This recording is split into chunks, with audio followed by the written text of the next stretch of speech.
Heç belə bir hissə qapılmısınız ki, həyat sanki sizin iştirakınız olmadan öz-özünə baş verir? Elə bil siz sadəcə bir sərnişinsiniz. Yaxşı, bəs sizə desəm ki, sükanı ələ almağın və həyatınızın memarı olmağın bir yolu var, bax, bugün biz məhz bundan danışacağıq. İstədiyiniz həyatı şuurlu şəkildə qurmaq üçün çox güclü bir metodu birlikdə öyrənəcəyik. Məsələ əslində çox sadə bir seçimə gəlib çıxır. Məşhur müəllif Brian Tracy də bunu vurğulayır. Qarşımızda iki yol var.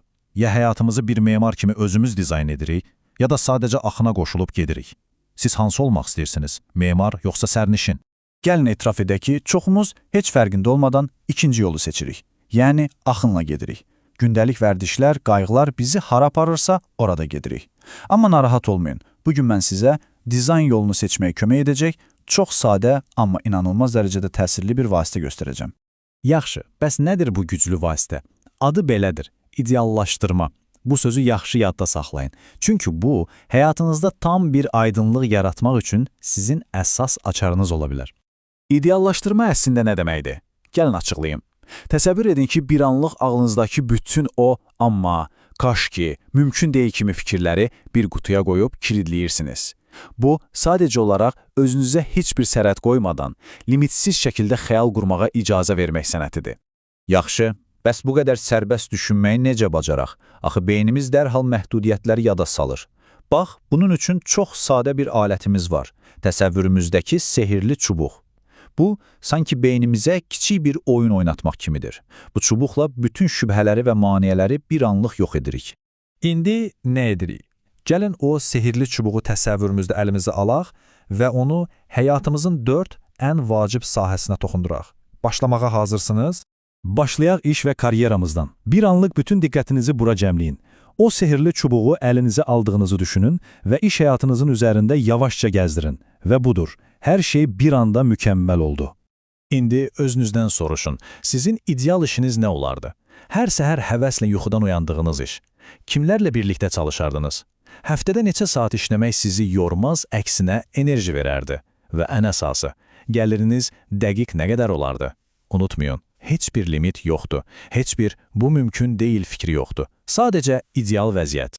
Yaxşı, işi bir kənara qoyaq. İndi sehirli çubuğu həyatımızın daha şəxsi, daha dərin bir sahəsinə yönəldək. Ailəmizə və münasibətlərimizə. Sizin mükəmməl dünyanızda bu sahə necə görünür? Harada yaşayırsınız? O evdən içəri girəndə nə hiss edirsiniz? Sevdiklərinizlə, ailənizlə, dostlarınızla münasibətləriniz necədir? Orada gərginlik var, yoxsa tam bir harmoniya? Bax o xoşbəxtliyi, o rahatlığı, o sevgini hiss etməyə çalışın.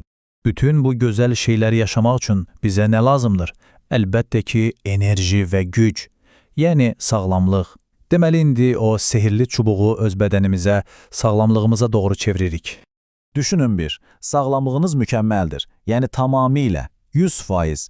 Bədəninizdə necə bir enerji hiss edərdiniz? Hər səhər zəngli saatdan əvvəl gümrah oyalırsınız, gün ərzində yorulmaq bilmirsiniz. Bu enerjini qorumaq üçün gündəlik həyatınızda nələr edərdiniz? Nələr yeyib içərdiniz? Və gəldi çoxumuzun bəlkə də ən çox düşündüyü məsələyə, pula, yəni maliyyə vəziyyətimizə.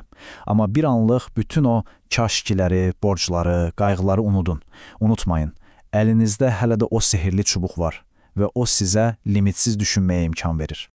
Baxın, burada biraz daha dəqiq olmalıyıq. Çox pulum olsun deməklə iş bitmir.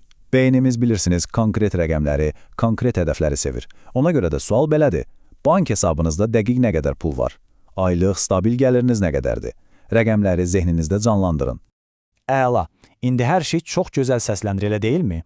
Amma bilirəm, ağlınızda bir sual var. Yaxşı, bütün bu gözəl şeyləri xəyal etdim, bəs sonra bu xəyallar necə reallığa çevriləcək? Bax, indi ən vacib yerə gəldik. Xəyalı reallığa çevirmək vaxtıdır. Aydın bir təsəvvürün olması vacibdir, amma bu işin ancaq yarısıdır. Təsəvvür edin ki, şuuraltınız bir navigatordur. Siz ona dəqiq bir ünvan, yəni aydın bir yol xəritəsi verməlisiniz ki, o sizi hədəfə çatdıra bilsin. Bəs bu yol xəritəsini necə çəkirik? Çox sadə. Cəmi 3 addımla. Birinci və bəlkə də ən vacibi. Yazın. Bəli, götürün bir qələm kağız və təsəvvür etdiyiniz hər şeyi yazın. Sonra ikinci addım. O böyük, möhtəşəm hədəfi kiçik, həzm edilə bilən parçalara bölün. Və nəhayət üçüncüsü, hər bir parçaya, hər bir addıma bir son tarix, bir deadline qoyun. Baxın, bu çox vacibdir. Bunu əsla unutmayın. Yazmaq sadəcə qeyd aparmaq deyil. Yazmaq havada uçuşan bir ideyanı tutub yerə endirmək, ona forma vermək deməkdir. Siz yazanda beyniniz artıq, hə, bu sadəcə bir arzu deyil, bu bir plandır deməyə başlayır. Və söhbətimizin sonunda sizə çox səmimi bir sualım var. Heç kimə deməyin, sadəcə özünüzə cavab verin. Həqiqətən, oturub gələcəyinizi dizayn etmək üçün sonuncu dəfə nə vaxt ayırmısınız? Əgər cavab heç vaxt və ya çoxdandırsa, bəs sizə nə mane olur? Bəlkə də elə bugün o ilk addımı atmağın vaxtıdır. Bir vərəq kağız götürün və başlayın.